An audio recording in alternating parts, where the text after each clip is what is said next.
Em algum lugar dessas águas está a resposta para um dos mistérios mais letais do mundo. No último século, 1000 navios e incontáveis vidas se perderam sem deixar rastro no Triângulo das Bermudas.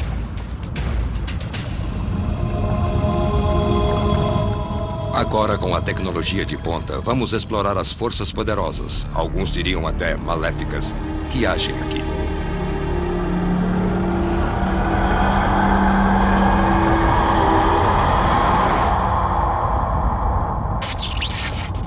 Mergulho no Triângulo das Bermudas.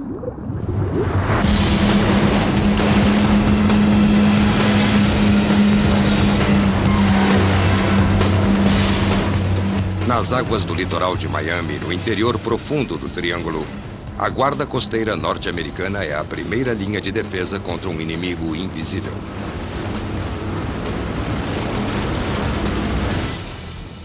Afirmativo, embarcação virada, 5 pessoas na água. Me dê o local exato, câmbio. Atenção! Todos os anos eles recebem mais de 10 mil pedidos de socorro. Câmbio.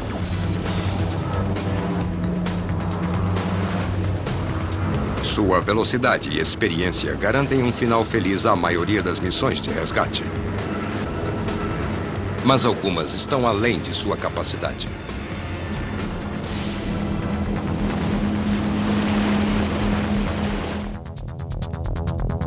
Furacões, tempestades violentas e mares bravios são os maiores assassinos aqui. O tempo pode passar de bom a mortal em questão de minutos. Anualmente, segundo a Guarda Costeira norte-americana, 120 barcos desaparecem sem deixar pistas. São esses desaparecimentos inexplicáveis que mantêm vivo o mistério do Triângulo das Bermudas.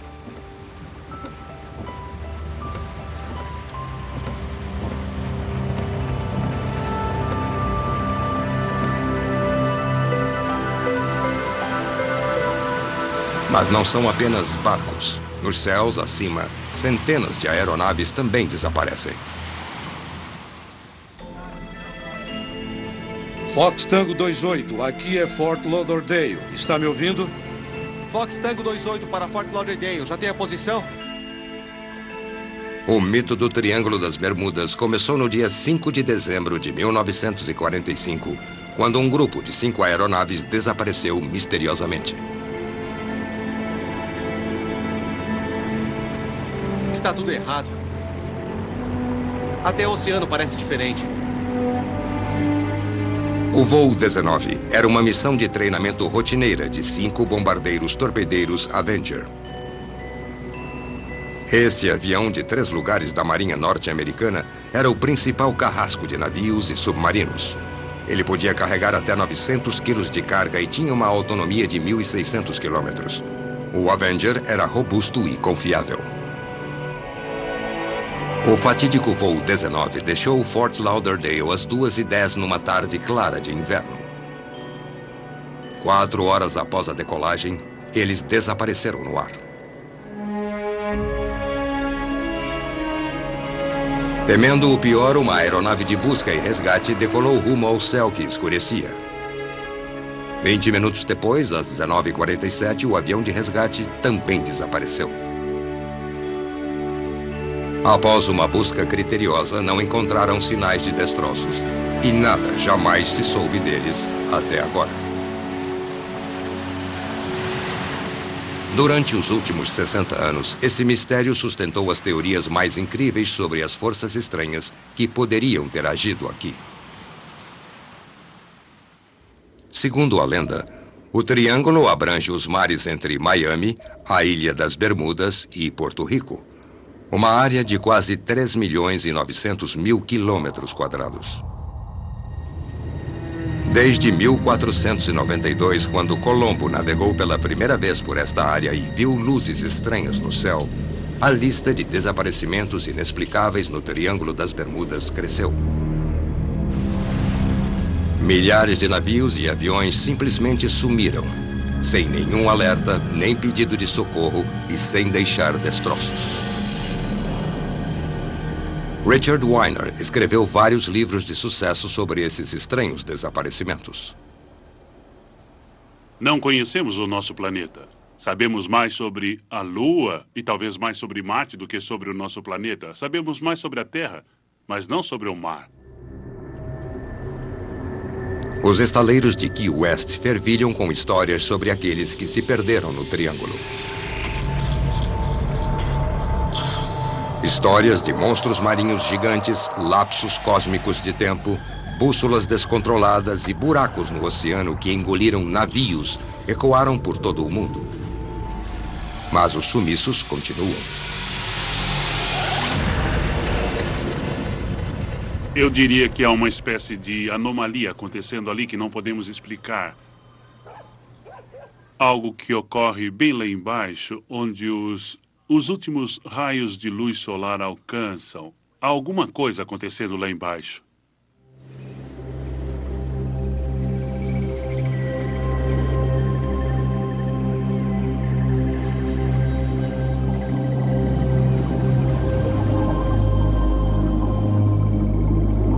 Se Richard Weiner estiver certo, submarinos modernos como este podem nos dar uma resposta.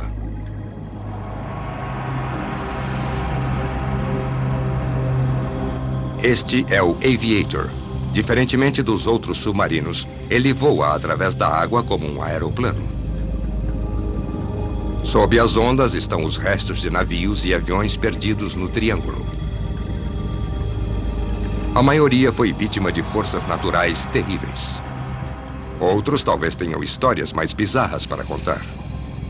O Aviator pode finalmente resolver os mistérios do Triângulo das Bermudas até o mais perene de todos, o voo 19.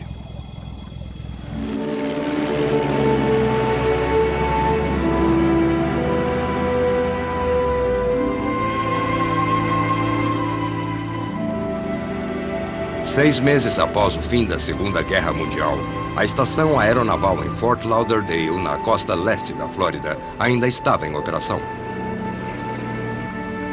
Os 14 membros do voo 19, que faziam um treinamento de rotina, haviam acabado de partir no último voo preparatório sobre a água.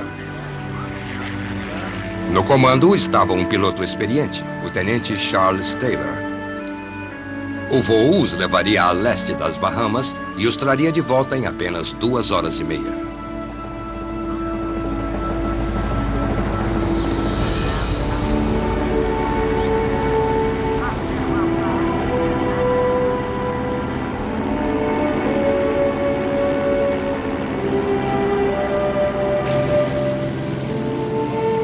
O que se segue foi baseado inteiramente nas transcrições de rádio originais.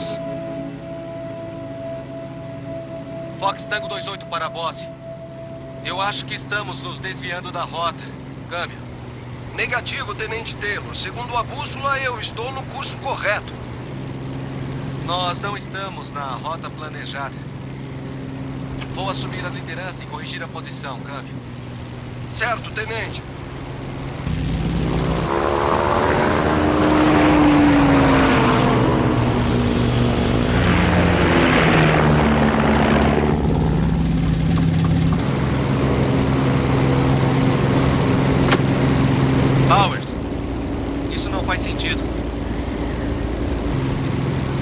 Há quanto tempo estamos no ar? Estamos voando há 1 hora e 45 minutos. Já deveríamos estar vendo a Terra. Não há nada ali.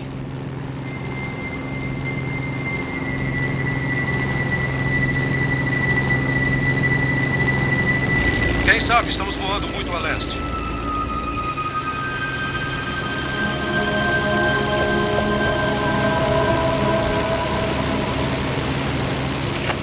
Fort Lauderdale, aqui é Fox Tango 28. Eu acho que estamos fora do curso. Não vemos terra. Repito, não vemos terra. Pode nos dar uma posição, câmbio?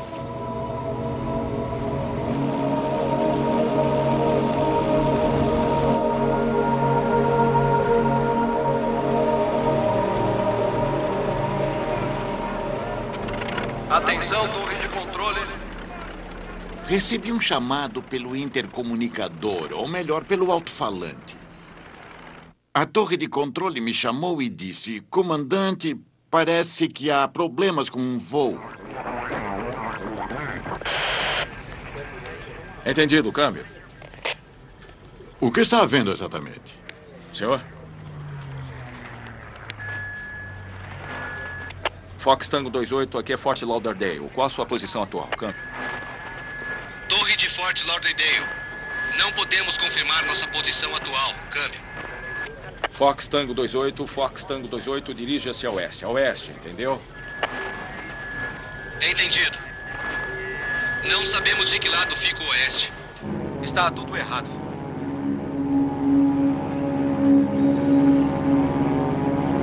Não sei o que os outros achavam. Só sei que eu estava preocupado. E me preocupava mais à medida que o tempo passava, porque logo percebi que o voo tinha sérios problemas.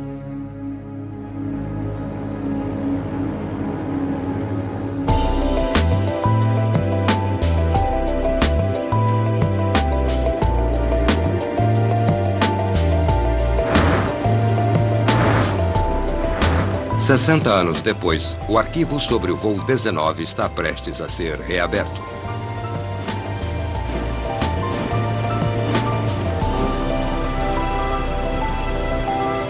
Phil Giles é investigador de acidentes aéreos.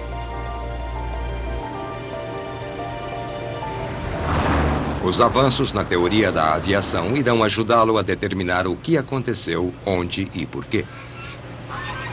É fascinante poder estudar algo que ocorreu há tanto tempo e elucidá-lo. Talvez encontremos pistas que a primeira investigação não percebeu. E conseguir resolver esse mistério é gratificante. Os indícios revelam que tudo começou com um simples erro. A importância daquele momento só recentemente foi compreendida.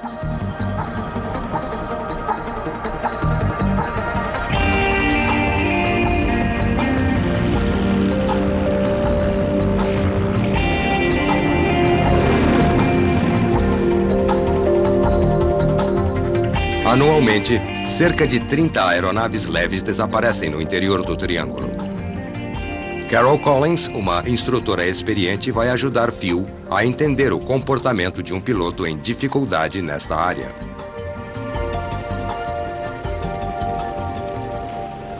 Vamos nivelar a 450 metros. Quando sobrevoamos uma área que não tem referências visuais, é muito fácil perder o senso de direção. Por exemplo, se começássemos nos dirigindo para o leste, virássemos para oeste, como fizemos, e depois virássemos para o sul, se você virar de forma gradual e não estiver muito consciente do que está fazendo, você vai acabar numa direção totalmente diferente da pretendida. Perder-se é uma coisa que acontece. Mas por que um piloto naval altamente experiente iria se perder? Talvez houvesse a influência de outras forças.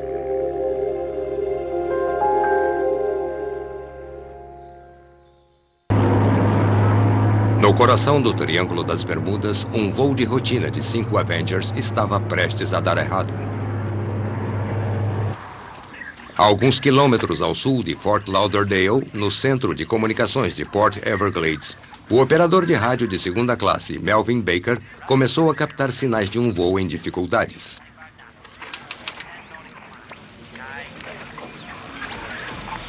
Fox Tango 28, aqui é Fort Lauderdale. Poderia confirmar sua posição?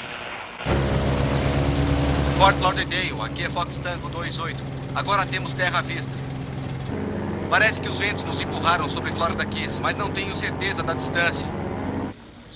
Nem como chegar a Fort Lauderdale da minha posição atual.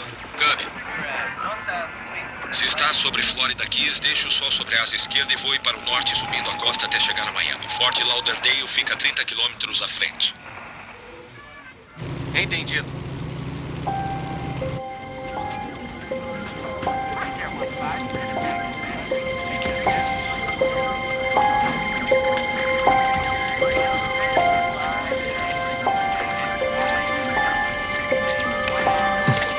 Não podem estar ali. O vento está soprando do sudoeste e os empurraria sobre o Atlântico. Me dê o microfone. Obrigado. Aqui é Port Everglades, Fox Tango 28. Está me ouvindo? Câmbio. Aqui é Fox Tango 28. Ouço perfeitamente. Aqui é o Baker, senhor. Pelos meus cálculos, não deve estar sobre Florida Keys. De acordo com o vento, não podem ter sido levados nessa direção, senhor. Está me ouvindo, senhor?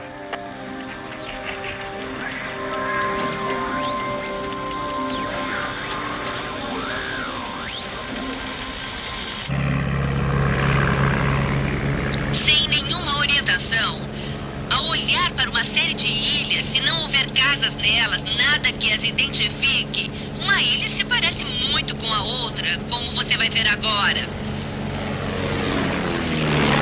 No momento, tudo bem, porque temos a estrada como referência. Mas se não pudéssemos ver a estrada, todas as ilhas seriam muito parecidas. E quando há baixa visibilidade, isso é um problema sério. Fox Tango 28, Fox Tango 28, aqui é Fort Lauderdale, está recebendo. Está me ouvindo, Fox Tango 28? Fox Tango 28, aqui é o comandante Poole, oficial de voo de Fort Lauderdale. Está me ouvindo? O pessoal na torre e eu ficamos em silêncio, pois sabíamos que não havia nada a fazer. Tentamos tudo. Esperem. Quanto tempo de voo resta a eles? Eles têm combustível para voar mais algumas horas, senhor. Temos 3 horas para trazê-los de volta. O voo 19 estava no ar há mais de 2 horas. Segundo o plano original, eles estariam na segunda parte do voo após virar ao norte sobre uma pequena ilha chamada Cistern Cay. Em vez disso, estavam sobre o oceano vazio.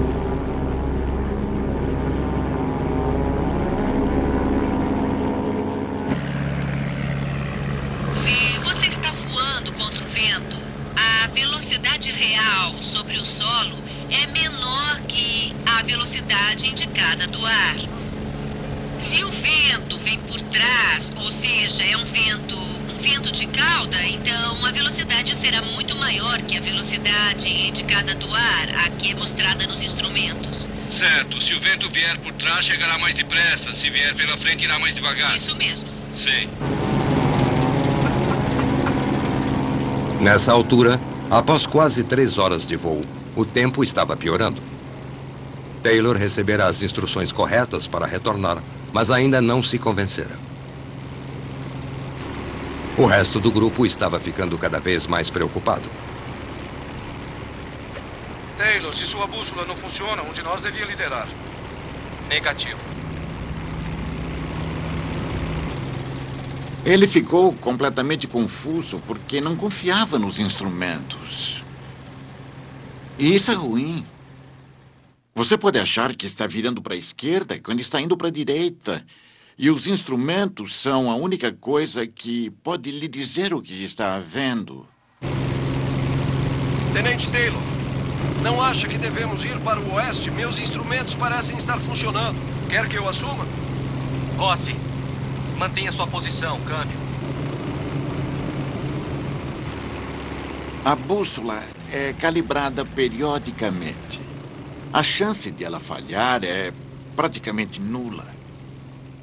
E havia mais 4 aviões cujas bússolas com certeza não estavam erradas.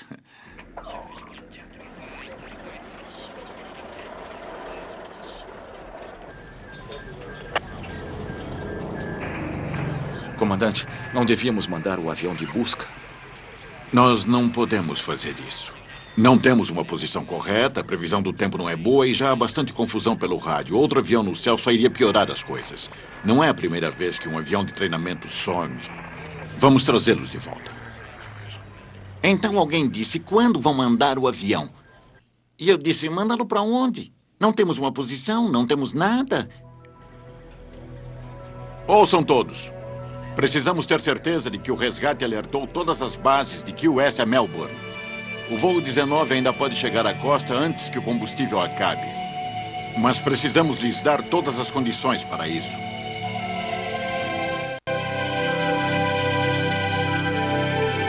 Fox Tango 28, Fox Tango 28, está ouvindo?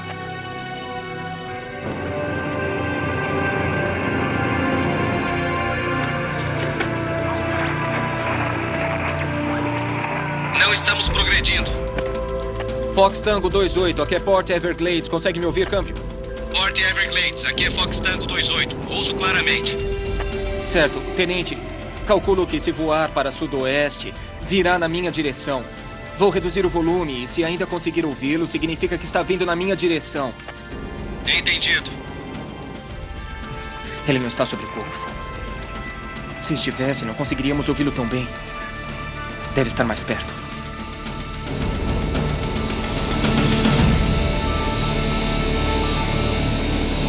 Fox Tango 28 para Port Everglades.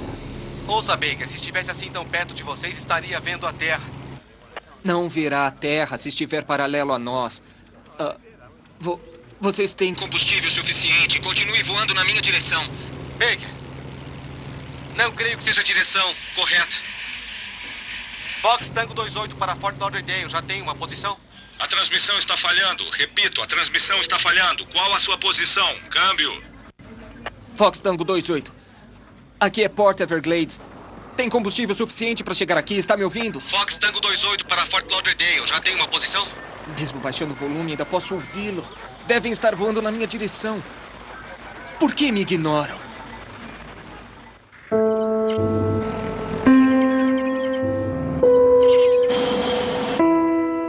O investigador de acidentes aéreos Phil Giles acha que entende por que o voo 19 preferiu ignorar as direções do operador Baker.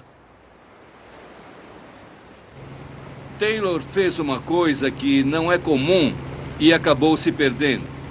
Ele decidiu assumir a liderança do voo. Depois se convenceu de que estava num lugar onde não poderia estar e manteve a sua opinião.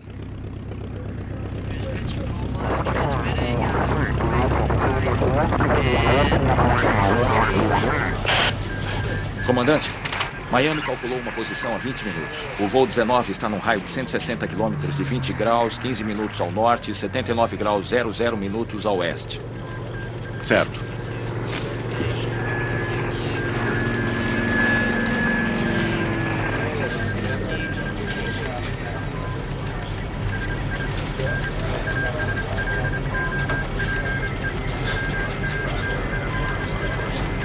Não sei se essa posição é confiável. Port Everglades está tentando enviar essa posição agora. Eles conseguem ouvir o voo 19, mas ele não consegue ouvi-los. Dará tudo certo. Vão aparecer.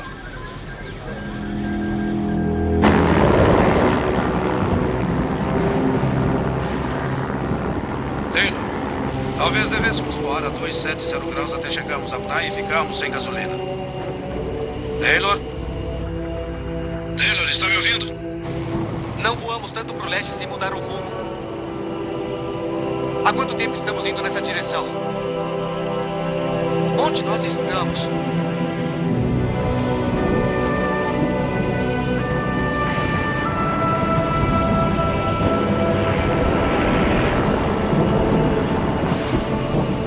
Muito bem, Miss Cooper. Quando restar 35 litros de gasolina, todos nós faremos um pouso forçado na água. Entenderam?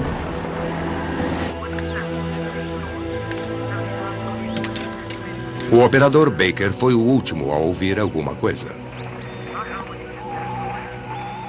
Fox Tango 28, aqui é Port Everglades. Estão me ouvindo, câmbio?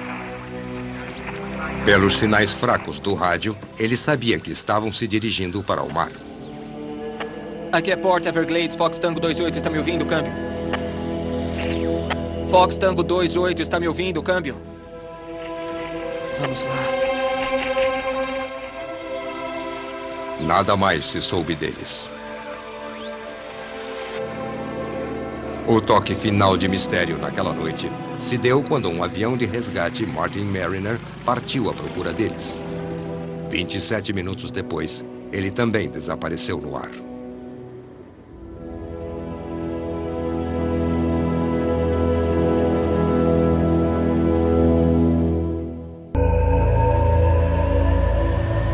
Como poderiam 6 aeronaves simplesmente desaparecer sem deixar rastro? Se o investigador de acidentes Phil Giles quiser resolver esta parte do mito, terá de achar uma resposta.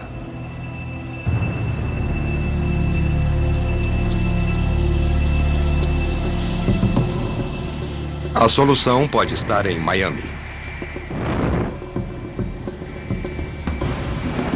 Este é o quartel-general do 7º Distrito da Marinha Costeira de Miami, o maior e mais atarefado do mundo.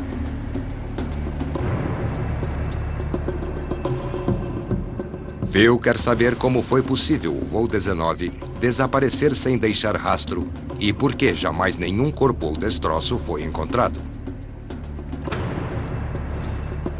Estavam procurando no lugar errado ou havia algo mais?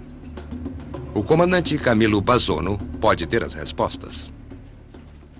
Se voltarmos a 1945, sim. quando não havia tecnologia, Certo. talvez 320 quilômetros longe da costa e o mar estava agitado, chovia forte, estava completamente encoberto. Muito Alguma difícil. chance de encontrar Muito alguém? difícil.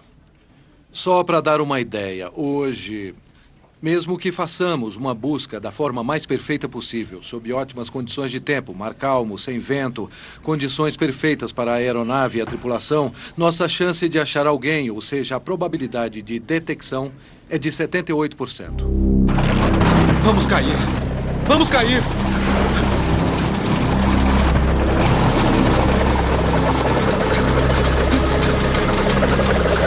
Socorro!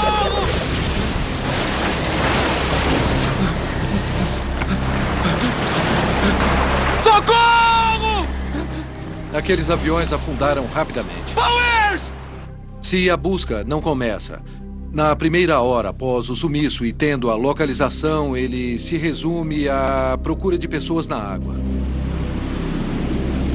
Em perfeitas condições, os aviões teriam flutuado durante 2 minutos.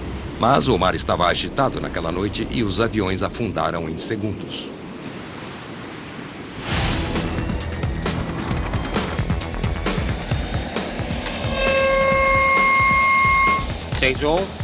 Tudo bem.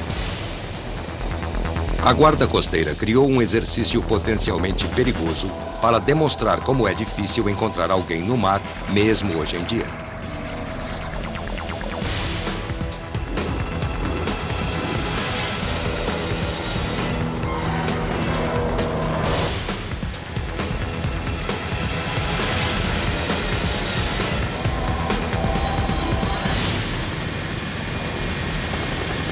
As condições de busca hoje são bem ideais. O vento está leve e as ondas devem estar com 60 centímetros ou menos. Excelente visibilidade.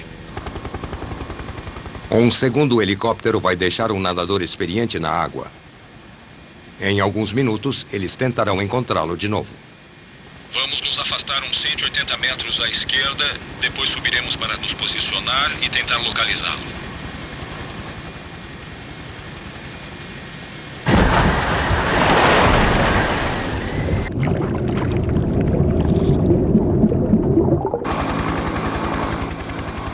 É muito difícil ver alguma coisa tão pequena como uma pessoa. Pense numa bola de futebol ou de basquete. Procuramos alguma coisa desse tamanho. Só a cabeça está fora d'água, é tudo que conseguimos ver. Se você não sabe exatamente onde a pessoa está, não vou dizer que seja impossível, mas é extremamente difícil achar alguém, especialmente à noite. A corrente do Golfo passa entre a ilha Great Bahama e a costa da Flórida. Em alguns pontos, a corrente flui a 11 km por hora. Isso equivale a 6 milhas náuticas a cada hora. Aquele trecho onde a pessoa está se desloca 6 milhas. Imagine só, após 12 horas, o quanto ela se deslocou. Equivale a uns 130 quilômetros em apenas 12 horas. Estamos a uns 45 metros agora. É a altura que usamos para tentar localizar alguém na água. Há uma pessoa na água para treinar o pessoal de resgate. Ela usa roupas bem coloridas, o que ajuda bastante. Eu não gostaria de estar ali sozinho esperando que me localizassem, porque mesmo com toda a tecnologia moderna, radar, sensores infravermelhos, tudo se resume a identificar visualmente alguém na água.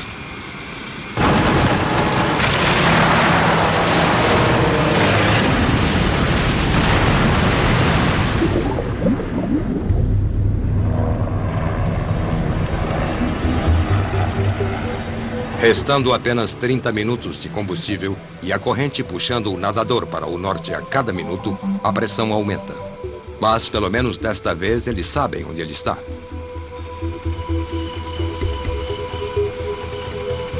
Já avistamos o nadador. Tente se aproximar com cuidado. Mantenha a posição. Tenha cuidado agora. Eu vou me aproximar um pouco. Dá pra ver a crista das ondas quebrando em volta dele. Isso dificulta a visualização.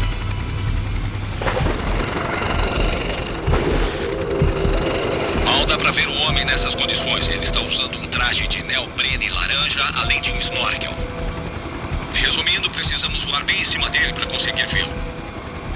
À noite seria quase impossível vê-lo, a menos que a lua estivesse extremamente brilhante e o mar calmo. Espere. Tenha calma.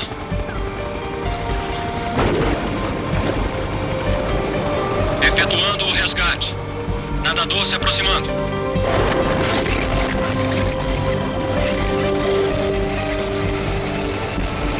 Nadador se aproximando da porta da cabine. Nadador na porta da cabine. Nadador entrando na cabine.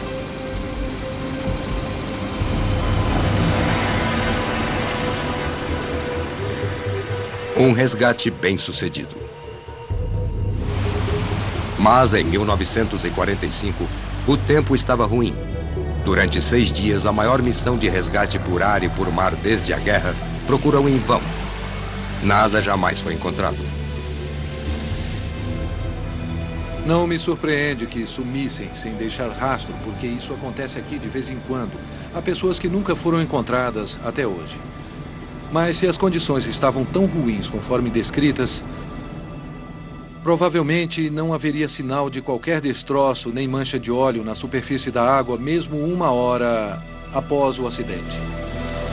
Mesmo atualmente, as chances de achar alguém vivo ou qualquer indício do voo 19 seriam nulas.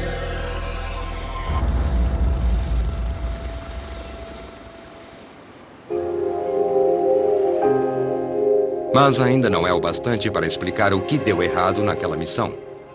Phil está convencido de que há alguma coisa a mais.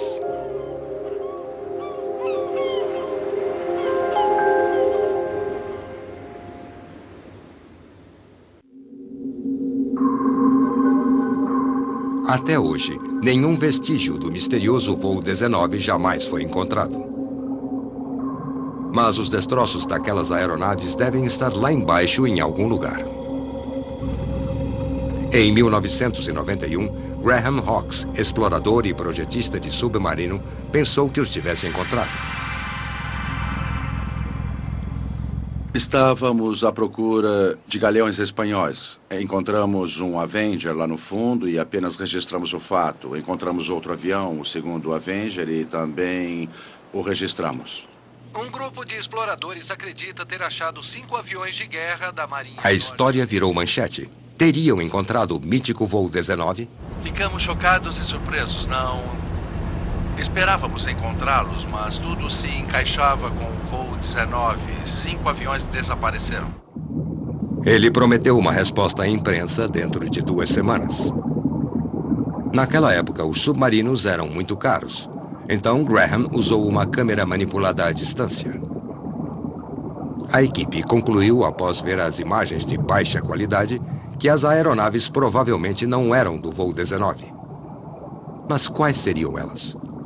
A resposta obtida também foi misteriosa. Dizem que não era o voo 19. Por acaso houve outro voo de Avengers nesta área? Eu gostaria de uma resposta. Para mim é muito mais fácil. São 5 aviões. É claro que são. É evidente que caíram no mar. Aqui estão eles. Não há mistério. São eles. Não há mistério. Porque se não for o voo 19, será complicado identificá-los. Graham Hawkes agora vai retornar aos 5 Avengers. Desta vez, ele mesmo vai descer lá e descobrir de uma vez por todas quem são eles.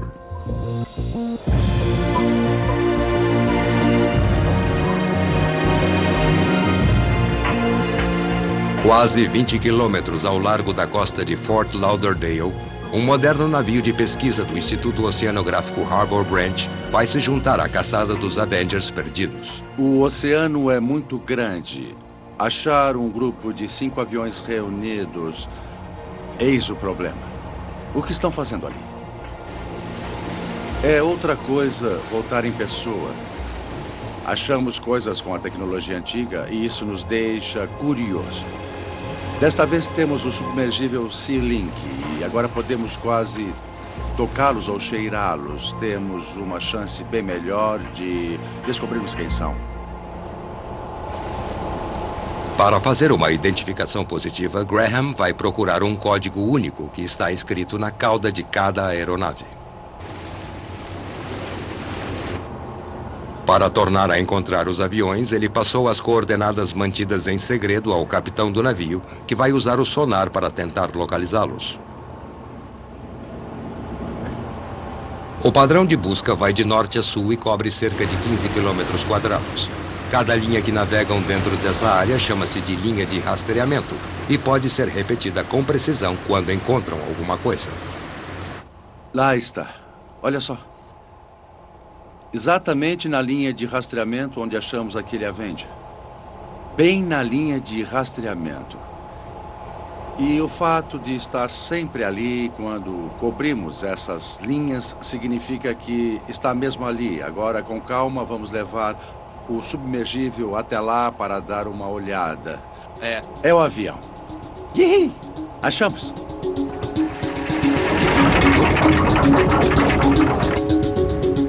Graham esperou 12 anos por este momento. Bom dia.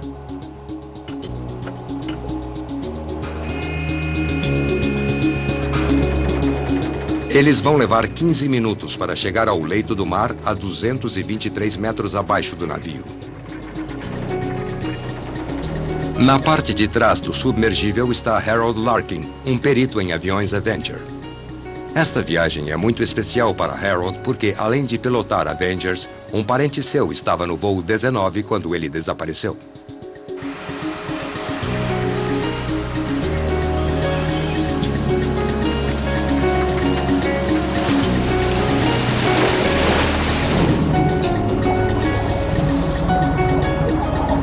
Muito bem, já está liberado. Tem permissão para mergulhar. Entendido. Leitura 182 metros, 310.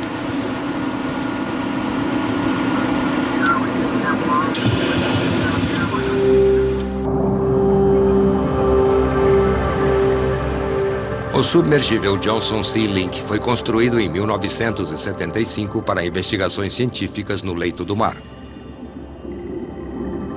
Ele mergulha até cerca de 915 metros, onde a pressão é de 70 quilos por centímetro quadrado. É a ferramenta perfeita para esse tipo de trabalho. Os números de identificação podem estar escondidos atrás dos depósitos marinhos. Com um sofisticado braço manipulador do lado externo, o Sea-Link está equipado para lidar até com o trabalho forense mais delicado. Mais de 200 metros abaixo e 60 anos de volta ao passado, Graham penetra na escuridão do Triângulo das Bermudas. Que segredos o aguardam? 223 metros abaixo, no Triângulo das Bermudas, o explorador Graham Hawkes está prestes a localizar o primeiro de 5 destroços misteriosos. O alvo está bem aqui. Ah, ótimo. Certo, temos um alvo. Está a 120 metros daqui.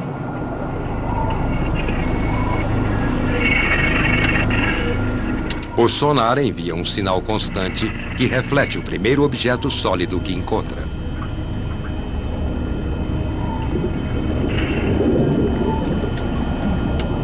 Adoro esse som. E como? O som metálico lhes dá uma ideia precisa da distância e do tamanho do objeto. Este sinal é muito forte. Alvo no lugar, ainda está lá. Muito bom, vamos nos aproximar devagar. O alvo está bem à nossa frente. É isso, 18 metros. Vamos vê-lo logo.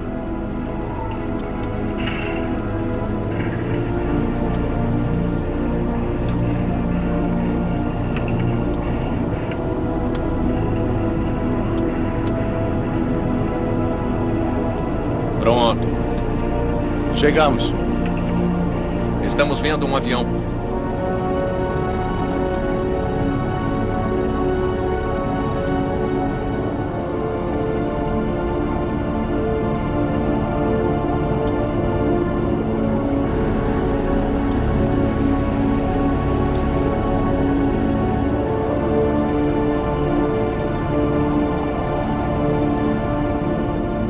Parece meio sinistro, não? É.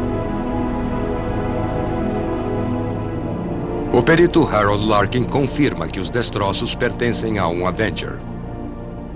Um rápido exame basta para saberem que não vão achar o número de identificação. A cauda onde estava escrito desapareceu. Por enquanto, este avião guardará seus segredos. Eles decidem passar ao próximo alvo, a 150 metros dali. Temos um bom contato com o sonar e vamos nos aproximar. Eu diria que as chances de 5 aviões estarem assim juntos são as mesmas que acertar um buraco numa tacada só, ser atingido por um raio, além de ter um bilhete premiado no bolso. Teriam de estar próximos, na mesma velocidade, e foi ao mesmo tempo. Ou as correntes daqui os teriam separados, mesmo que pertencessem ao mesmo voo. O que quer que tenha havido aconteceu ao mesmo tempo com todos eles.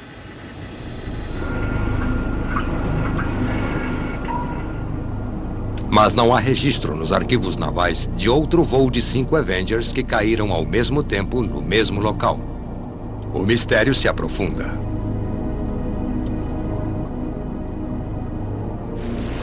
Podem nos dar uma posição atualizada? Temos um avião à vista. FT-20. Pode ser um 8 ou um 3. Parece que sim. Parece mais um 3. Muito bem, destruído. A cauda se foi. Ótimo, estamos vendo o avião. A fuselagem está destroçada. Ele está muito danificado. Exato, agora dá para ver bem, muito bem. Parece que há uma rede de pesca ou algo assim. Talvez isso tenha arrancado a cauda. Com certeza. Isso explica porque algumas partes não estão no lugar certo. O número da fuselagem, FT-23, significa que saiu de Fort Lauderdale, mas não basta para identificar o avião. Quando perdiam um Avenger, costumavam repintar os mesmos números em seus substitutos. Eles precisam achar o número de identificação único que era escrito na cauda. Preste atenção naquela parte vertical. Está bem. Está aqui em algum lugar. Dá para ver que a área embaixo está desgastada. Está corroída. Está faltando a parte superior da aeronave, está vendo? E lá está a porta de escape do lado esquerdo. Aquilo é uma porta de escape? É a entrada para a parte de trás e também uma porta de escape. Parece bem pequena. Não, espere. Parece pequena demais. Está sob o FT? Isso mesmo. Espere, daria para um ser humano passar por ali? A porta pode ter 2 partes e uma delas pode abrir para dentro.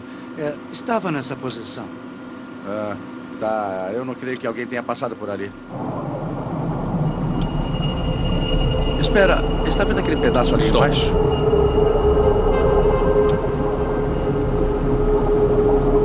Se tivermos muita sorte, é o painel que estamos procurando. É isso aí. Há realmente um painel assim. E se tivermos muita sorte, esse pedaço tem os números de registro. Nós só precisamos de um pouco de sorte. Precisamos de sorte todo dia. Os números de registro ficavam na parte inferior, não é? Deve haver a palavra marinha ou parte dela e abaixo o número de registro. Eu gostaria de ver a palavra marinha, mas não conseguimos ver nada. Que tal usar uma escova? Eu vou mover isto aqui um pouquinho. Deve usar uma escova sobre o painel.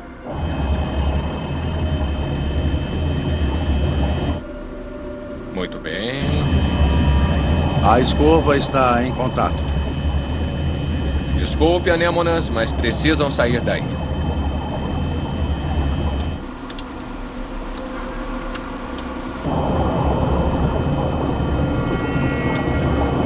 Alguma ideia de onde aquilo estaria pintado? No meio do painel, na parte da frente ou na de trás?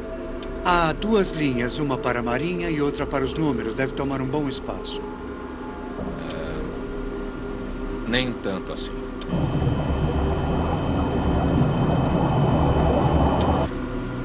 O que você acha?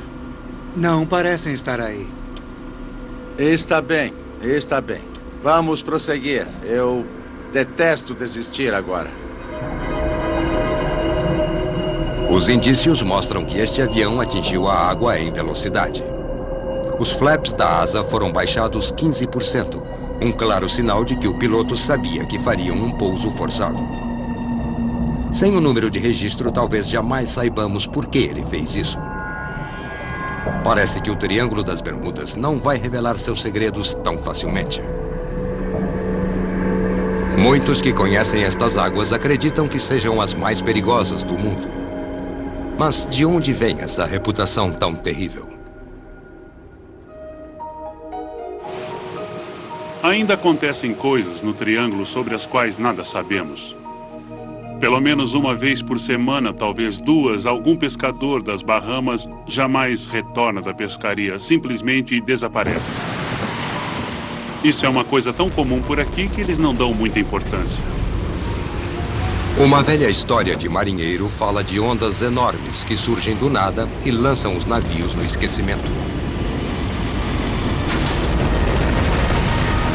Será que esse fenômeno estranho seria responsável por um dos mais surpreendentes desaparecimentos de navio?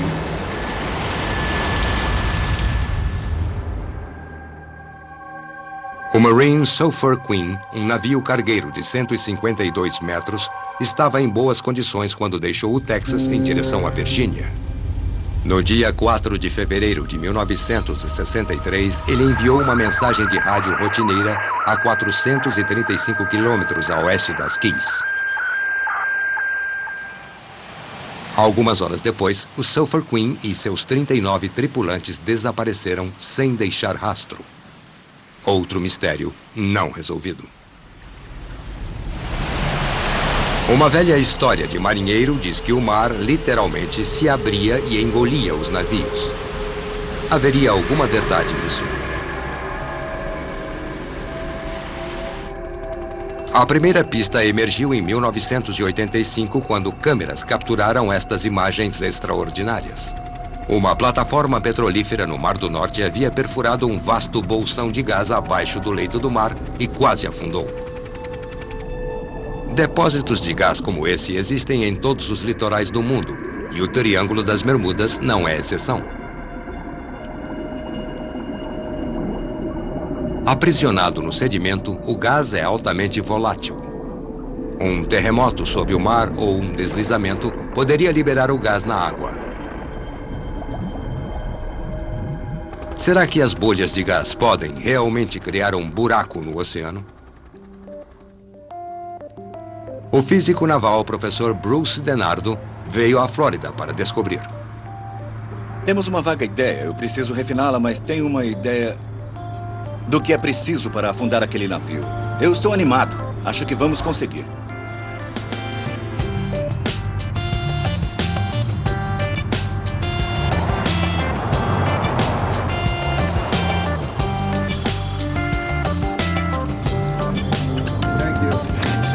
Bruce vai tentar afundar este barco no oceano longe da praia para ver se navios como este podem afundar numa massa de bolhas de gás.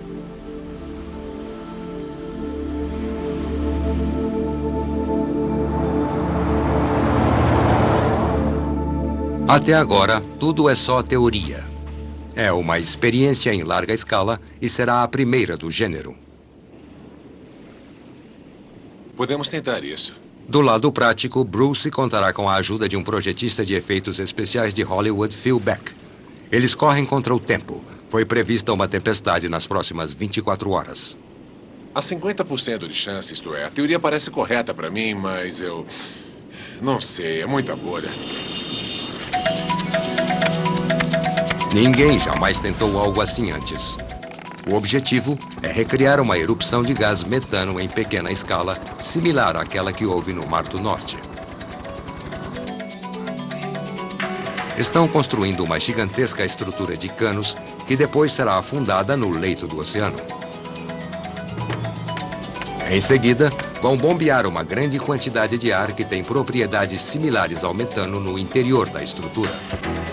O ar será forçado para fora dos canos através de pequenos buracos e lançado na água acima. Minha experiência no laboratório indica que é preciso muito mais bolhas do que você imagina para afundar algo. Os experimentos de Bruce mostraram que apenas 2% de ar na água reduzirão a flutuabilidade. No momento, estão pondo 6% de ar na água. Bruce ainda não sabe se isso bastará para afundar o barco. À tarde, estão prontos para testar um pequeno pedaço da estrutura. Parece bom. As bolhas estão bem uniformes. Vemos as bolhas saindo. Ele pode afundar. Pode afundar na primeira tentativa, não sabemos. Há muito trabalho a ser feito e muito pouco tempo. A tempestade se aproxima rapidamente.